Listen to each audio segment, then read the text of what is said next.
And that is why I will always say to people, do your market research before you make a product as of Constructor. You've seen prototypes of Constructor. You've not seen Construct 2. I have. We have sold 4 Construct 2s. You could say, though, that if C2 sells really well, that all the BS with C1 is actually worth it. You know, you guys with C1, that was your more of... Yep. Open to everybody, you know, it was good for hobbyists, but it was expensive enough that the kind of price-conscious hobbyist wasn't going to buy it. C1 is a masterclass in fucking up repeatedly in terms of marketing, because we were trying to create a company at the same time and a brand. So one piece of advice immediately is focus on one thing at once. Don't try and do all of it at once. That's just a general life advice. Or have enough people. But what we ended up having was the design methodology behind C1 missed what I would recommend everyone do at the start, which is user research. We designed C1 in a closed box. I literally did it based around, I just want to make the best machine for me. I didn't look at competitors, I didn't look at market segments, I didn't look at customers, what they actually needed and wanted. I just made the best that I could do with what I had available. And what ended up happening was when we went to TCT for the very first time, that was our launch, hey, this is a machine, do we want to do it? Because ironically, TCT, compared to like these defense shows, is a drop in the bucket in terms of costing, especially if they know you're a startup, they give you quite preferential rates. So we got quite a nice, I think it was like a 3 by 2 meter stall for, I want to say like the average for that is about like £2,000. That's not bad. £5,000. No, that's pretty respectable. It's actually quite cost effective. Yeah. And we got a good deal on that as well. But the contract doesn't let you tell me how much I actually paid. But it's within the standard margin of what they advertise on their website. And what we did was we took the machines. We didn't have the company public at that point. We cold dropped it and we just wanted user feedback. Would you buy this machine? Would you not? And what we realized was a machine that I designed for me, a maker, a hobbyist. I class it as the designer class, is you need a professional machine, but you don't want a big black rectangle. And the performance outpaced everything else. And you ended up in this mixed marketing area where we are making claims that are industrial claims, which are 100% legitimate. They're industrial claims. I just didn't realize they were industrial. I never said competition. I went up and went, we do this speed, we do this flow rate, we do this quality, and we do this tolerance. And people were like, oh yeah, that's an industrial machine. It doesn't look like an industrial machine. So we had this mismatch of performance to aesthetics. Thankfully, the market's moved on and that performance is now back into our category.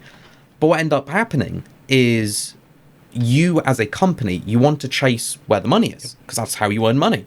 So the marketing for that machine started to diverge from what we wanted, which is a piece of furniture, like the best machine you can buy for your house, to light industrial, where we were fighting in an area we didn't really want to be in, but we kind of overlapped to it. And that is why I will always say to people, do your market research before you make a product.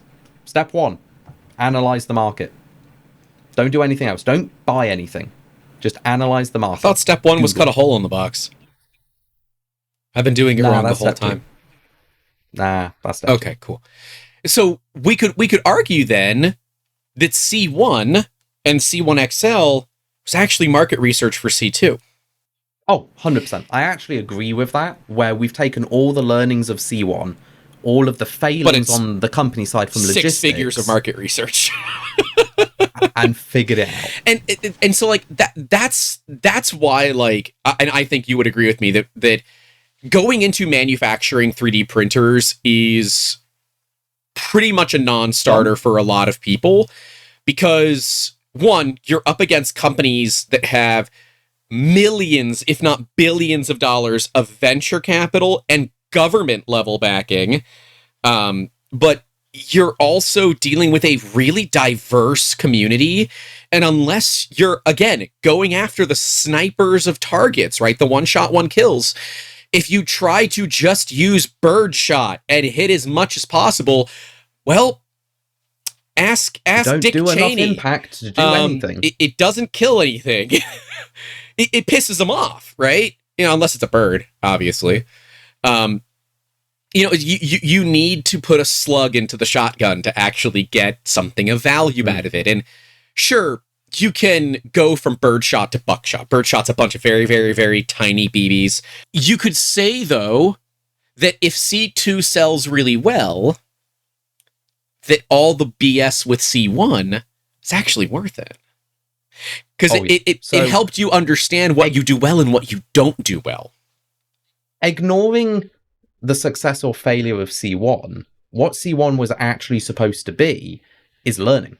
Like, we can recontextualize the entire company into learning about how to build the brand.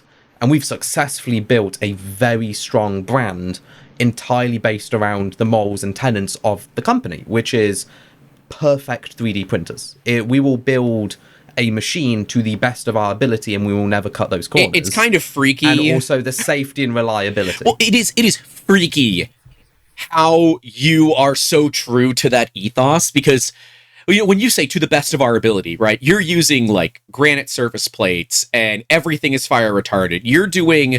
You're spending more money in testing than some companies spend in marketing, right? You guys have spent, I would say, at least high 5-figure, low 6 figures on safety and compliance testing, where many other companies say, F it, we'll ship it. Anyways, going back to, kind of that market segmentation for companies like Construct, right? You guys found that your printers were just too expensive for the hobbyist market, but they were also kind of too cheap for the industrial market. So the main market has been businesses that should play in the industry and industrial market, but they're too cheap to spend that money. And C1 became a stepping stone. And marketing perception is something that everybody needs to keep an eye on. Like, if you see a supercar being sold for $1,000, you're probably buying it, but you don't expect it to actually work. And that's when the marketing gets mismatched. So if you see a car on a auction site, it's $1,000, it's a supercar, it looks gorgeous. The first thing you're checking is how much work do I need to put in to do it.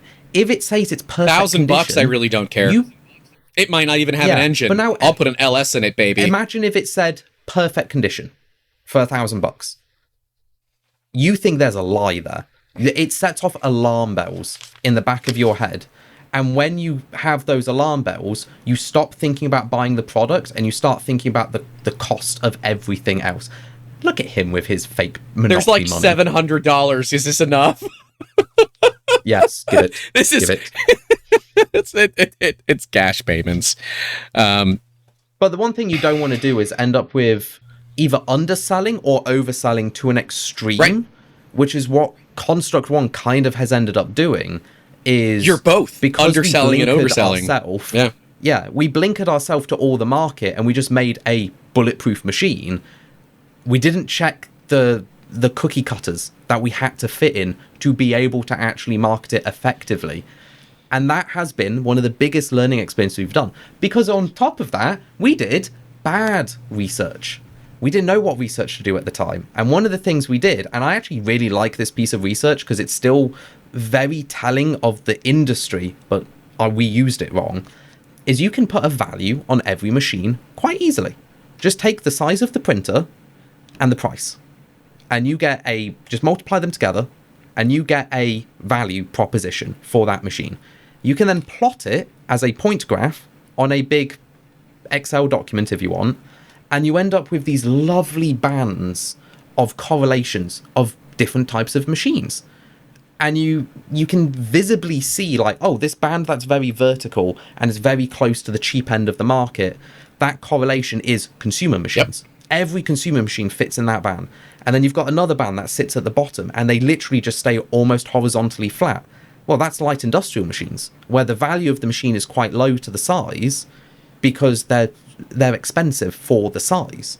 And now we have this middle one where the Core One, the Bamboo Lab machines sit in, and all the others, because the price of the machines have kind of got more expensive over time as performance went up. And you've got this new middle band, which is your Gen 4 3D printers, which I think is amazing to be able to analyze. Downside to that research, and this is what we didn't check. We put our machines in these categories. We put it in the same location where the Prusa XL is. Okay. So in theory, we should be able to sell just as many as the Prusa XL. We have a slightly better performance proposition with a lot more features. So like, brilliant, we'll sell loads. What those correlations don't include are the ends of the gap. They don't include missing data because it's missing. So what we didn't see is that correlation cone had an end and then it restarted further up and we put us right in the middle. And that was a failing on analysis. And if we did a better job with analysis, we would have pushed the machine probably more expensive, because there's a lot more profit if you go more expensive. It's true. And we would have sold a lot more. And that's literally where Construct 2 comes. We've taken all of these learnings where it needed to be more expensive. We wouldn't be able to sell it if it was cheaper. So it needed to be more expensive. It needed to have a bit different aesthetic. It needed all of these other aspects of industry. And then once we've done it, we haven't even announced it publicly. Technically, this is not public. Business public and real public are two different things. Not getting into that. But you guys haven't actually seen Construct 2. No. You've seen precursors of Construct 2. You've seen prototypes of Construct 2. You've not seen Construct 2. I have. We have sold 4 Construct 2s without even marketing it via word of mouth only to somebody who never should know we exist.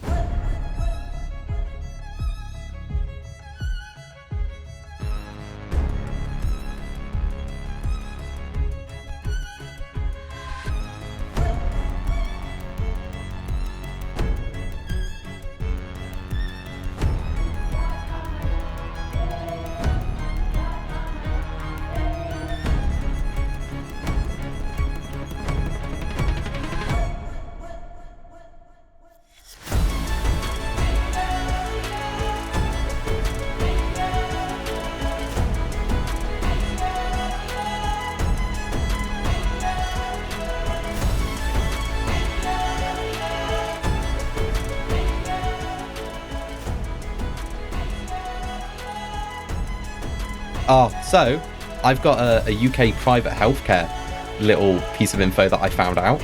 So obviously UK has NHS public healthcare. It's free. One of my close friends had to go to private healthcare to get something quickly checked out on an emergency, and it was only a couple £100 to get like x-rays, echocardiogram, blood tests done, all of that, a couple £100. Suck it, America.